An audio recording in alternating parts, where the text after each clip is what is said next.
Hey guys, welcome back to Wacky Engineering, and today we are going to do our 90-day review on this Waitley replacement battery for the Dewalt 20 volts.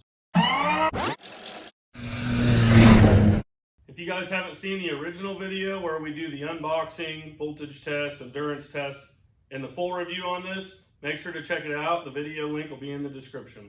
So we're going to do the 90-day review real quick.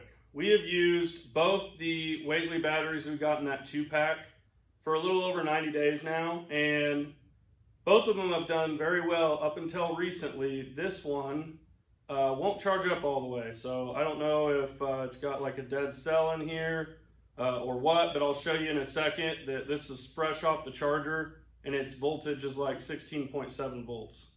Now with that being said, it does still work, but it works a little slower than a fully charged battery, and the capacity is a lot less. This thing will go dead running the weed eater in like 5 minutes, and it used to last for 20. All right, we'll stick these terminals in here and do a voltage test real quick. And this is fresh off the charger. I've only used it just a little bit that you saw with the drill for like 10 seconds. And it's at 16.4 volts.